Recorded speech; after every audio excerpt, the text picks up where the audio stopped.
Hey everybody, let's talk about training. Training is actually a fun presentation, right? Training should be fun. There's a couple things, though, that I'm going to really stress as we talk about training over the coming minutes. And first, we don't do much training and development in relation to organizations anymore. There's a number of reasons for that as we get into it. But as far as hiring somebody and providing an extensive amount of training and or development doesn't really happen as much as we expect or that has occurred in the past. Secondly, we're in a make-it-on-your-own generation. If you look at retirement, healthcare, if you even look at jobs in organizations, they're very difficult to obtain and retain. More and more, we're having to make it on our own, whether it's find our own job. In fact, 90% of jobs today are contract-type jobs. They may be full-time, but only for a certain period of time. The percentage of the workforce that is full-time, what we would say regular or semi-permanent full-time, continues to decrease. In fact, it's approaching the lowest level going all the way back to World War II. So training and development is much different today than it has been for the last 10 and 20 years. It's going to be different in the next 10 years as well. As you know, I always like to start with a quote. The quote I want to start with today is, "We must adapt to an unknown and unexpected future, one where ambiguity is present and certainty is suspect." Exactly details the concerns we have with training. In this future that we see, we're going to have jobs of an uncertain duration, and we're going to work for organizations that are going to be in business for an uncertain duration. Because of that, they're not going to expend a significant amount of monies to train us on our job or to develop us for their next job. It is an unknown and unexpected future. And in particular, we don't know where the jobs of the future are going to be. Whereas when we started years ago and we had agriculture as the main source of opportunity, and then it moved into manufacturing, then it moved into industry, then it moved into services. We're coming out of that service area, but we haven't seen where the jobs of the future are going to be. That's why ambiguity is present today, and certainty is very suspect for the future. Everybody knows, hopefully, that I'm Dean. Great to be here. It's great to spend time with you, and let's talk about what we're going to be spending time over the next couple of minutes conversing about.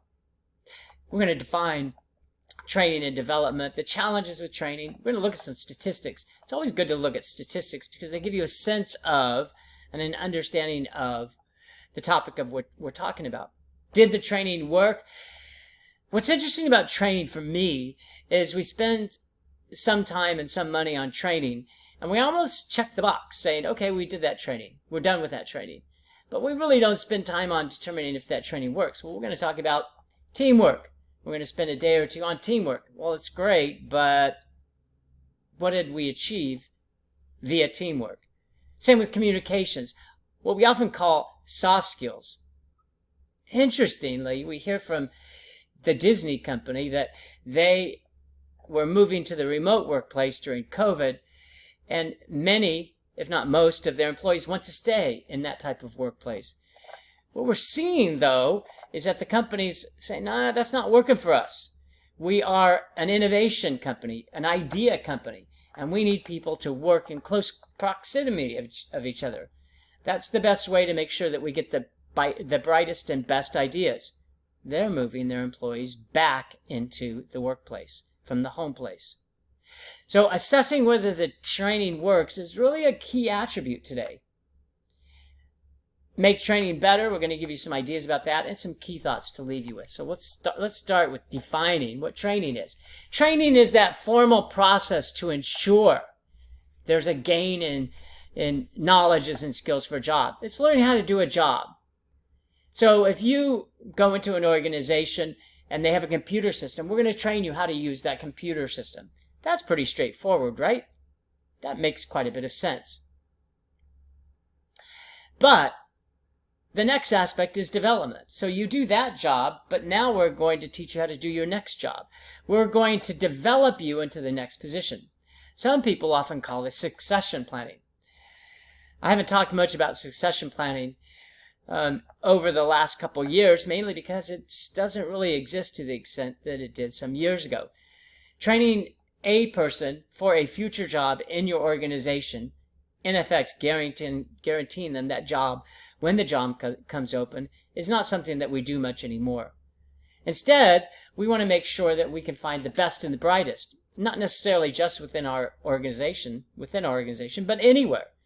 Succession planning is a very myopic process. You only look within your organization to find somebody who would be great in this job. But what if there's somebody outside that organization that's better? Development is becoming less of an issue within organizations today for that reason. For a second reason, people don't stay at their jobs very long. We'll see in a slide or two that the average person is about between 4 and 5 years in their organization. Why train somebody when they're not going to stay? Corporate training in general continues to decrease. Just over the last couple of years, and this is after COVID, small organizations now spend about 61 hours a year in training, medium about 71, and large organizations only spend about 46 hours a year. That has decreased. Why? Nothing lasts. One of my favorite sayings is nothing lasts. It is very difficult for people to find something that lasts, not just in general, but even specifically. Of course, some people are married 30, 40, and 50 years. That is true. It does last until one or both are no longer alive. That's not meant to be morbid. It's a fact of life. But the point is that no matter how good you have it today, it's probably not going to last that long. No matter how bad you have it today, it's probably not going to last that long. The greatest of superstars at one point just become stars again are people we forget. People who dominate the world, even the President of the United States, at some point they're no longer president, and in some cases people forget who they are. Some of the U.S. presidents are kings and queens that we may have had some years ago. If you were to ask the current generation their name, they'd be pained to remember who they are. It's sad, but it is a fact of life. Very, very little lasts. And once we realize that nothing lasts, especially in regards to training and development, we realize that the skill we have today, the knowledge we have today, the position we have today, is not the position we're probably going to have tomorrow. Tomorrow's a relative term. It could be next year or 5 years or 10 years. The point is, you have to consistently look for the job of the future. Interesting. But once you realize that and accept that nothing lasts, it means that you have to continually look towards your job and your career to make sure that what you're doing today is going to be different tomorrow, and prepare yourself for that. There's a lot of challenges with training.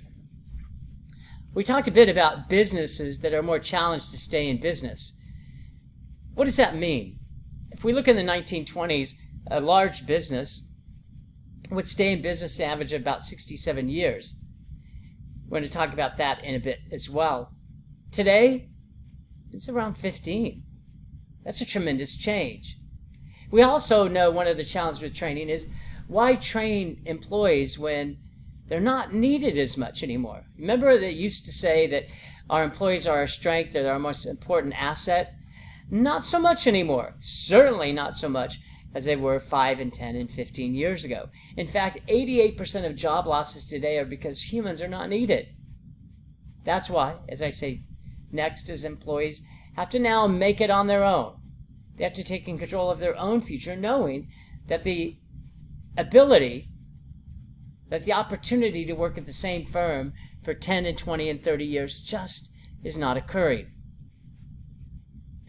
So, that is one of the areas that we look at in relation to statistics, in relation to training. I have a statement in there that we need to dive in and we have to look for things, and we have to really make sure that we're at the top of our game, whether it's being a veterinarian or operations manager, whatever it may be.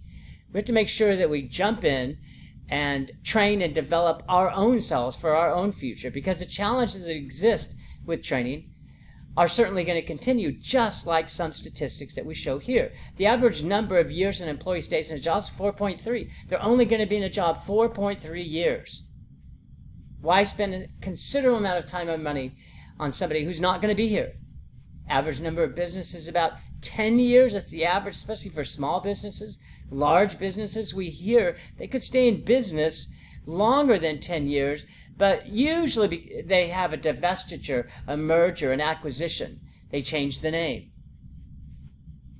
The half-life, maybe the most important skill that I see today, is that the half-life of skills used to be 10 to 15 years. Now it's only 5, which means that after 5 years, the average person loses about 50% of their skill. If they don't redevelop and retrain themselves, then they're going to find themselves very quickly out of the market, unable to compete in the marketplace. And we can certainly think of many examples. Education's for one. Education used to be on ground. Shortly thereafter, meaning about 100 years after education came into being, we see that education has moved online. Some of the colleges today that teach online 20 years ago said that would never happen. It has. And it's the same for undergraduate and graduate, and now we see it moving into dissertations.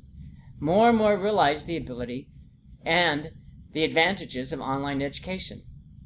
In fact, the marketplace has seen the advantages of online commerce. People really don't want to go into a workplace. In fact, if we can sell it to them online and they don't have to leave their house, that's something that can be successful. If you said that 30 years ago, somebody would have said that's not going to happen. Yet it is. Because it is a changing world. And the successful are those that can adapt. One of the ways that we can make sure that we adapt to training is making sure that our training does work.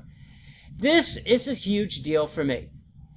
As I mentioned earlier, too often we spend time and money on training and we don't necessarily spend as much time to determine if the training worked. Did it change the basic behavior of a person? The answer is often no. The basic behavior of a person is very difficult, if not impossible, to change unless somebody truly wants that aspect to change about themselves. Whether it is a death or an unfortunate separation, personal separation, those life events that change the basic character, disposition of a person are very, very difficult. So we have to test whether the knowledge was learned. Then we have to do maybe surveys, but we have to make sure that we differentiate between a training program that was popular and they enjoyed it to one that they actually learned something from it. Most importantly, though, I think we would do pre and post measures. A good example is defects, number of defects. Maybe you've had training because there's too many defects. So you want to make sure that they understand that this is our expectation in regards to the defect rate. And these are the processes and procedures that you need to follow to make sure that the defect rate is as low as possible. Pre and post measures are often seen as the most effective way to determine if training works. However, it's more difficult to determine if the training works if it is what we call soft skills. And we talked about these earlier. Maybe a motivational class. Maybe it is a team building class. It's difficult to say that people work better together, at least initially, just by attending a class. That's why figuring out, determining, analyzing if the training worked can be a challenge. But we can make training better. And no matter who we have presenting the trainer, an executive, a manager, even a line level employee, training can be made better. There's a couple of areas that we would concentrate upon. If we were going to make training as efficient and effective as possible, you have to make it short. Nearly everyone loses interest as the length of a discussion or a presentation extends. Choose only the most important criteria and then stress that criteria all throughout the training program. Second is to make it direct. Choose one topic that's directly related to the bottom line. When you talk about training, whether it's a lack of motivation, lack of recruitment abilities, the lack of customer service, which is one we see quite a bit, whatever you are lacking, or if you want to strengthen on the flip side, maybe the organization does well, but you want to try to strengthen it. Make it as direct as possible. Only concentrate on those areas that significantly impact the bottom line. Doing that will ensure that your training, being that it's short and direct, captures the attention of your audience without droning on about the same message. Lastly, make it fun. Can you imagine if you went to a training session and it was short, it was very direct, this is what we want you to learn, and it was fun? People participate in something that they enjoy. The level of participation, the level that somebody remembers, the retention of the knowledge within a training program, it increases when people enjoy the experience. Make it interesting and fun for someone, and they will remember the point that you're trying to make. Which leads us to the key thoughts to remember. If you were to remember 5 things from this presentation, what would they be? I'll give you a couple. Nothing less. We talked about that. I like this comment about everything ends. It's just a matter of when.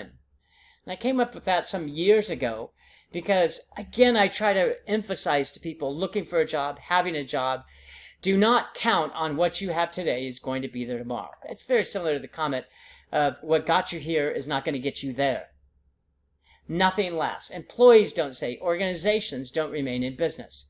If we know that nothing lasts, then we're going to have to continually advance and in a compounding way make an organization better. Try to find a job that's better. The good job today is the gone job of tomorrow. Second, I believe, and there's some disadvantages to this, but I think we're going to see less soft training. One of the reasons we're going to have less soft training is the movement towards remote may not move as quickly as we thought.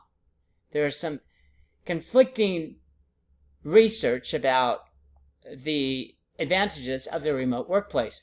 And so we're seeing that it's not advancing as much as we thought it would, or at least at the rate that we thought it would.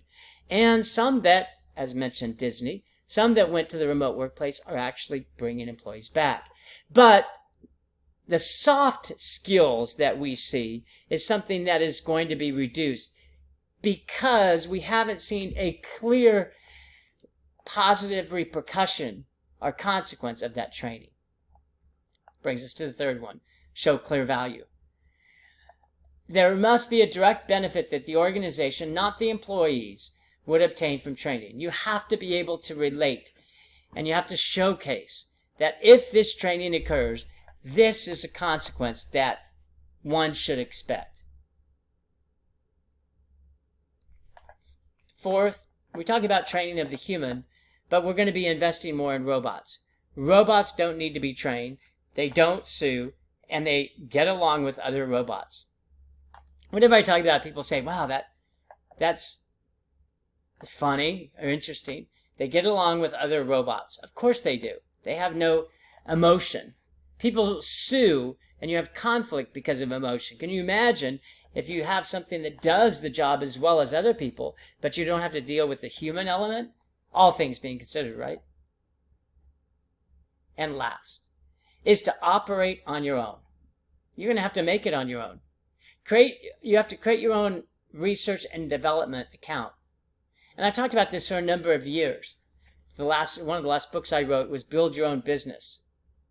Creating a business and then make it in your own generation, which is what we have here, on your own. Nothing lasts. So key thoughts to remember, nothing lasts. Reduce soft training. We have to have a clear value in what we're going to be training. Organizations will spend money if you clearly showcase to them that here is the repercussions that they should have. We're going to be investing in robots, not humans. How does that relate to training? It's going to continue to see the downward trend in training. And lastly, we're going to have to continually maybe at a greater and faster pace, make it on our own. We're going to have to create our own jobs, and more of us are going to have to be consultants in some way or another. Leads us to our last quote. No matter who we are or what we do, who we meet or where we go, there is good along the roads we travel, if only we choose to look for it. Why do I end with this? Because this presentation can be daunting for some, if not many. Whereas before you worked for an organization and they provided you with training and development, they provided you with a job and maybe healthcare and retirement. More and more over the years, fewer organizations are willing to be that generous, mainly because it raises the cost of what they're making in the United States. And if they have to compete globally, internationally, the cost in the United States may be much higher than other countries. In fact, it is. And that may put them at a competitive disadvantage in other countries. Portugal, for instance, or Greece, or Brazil.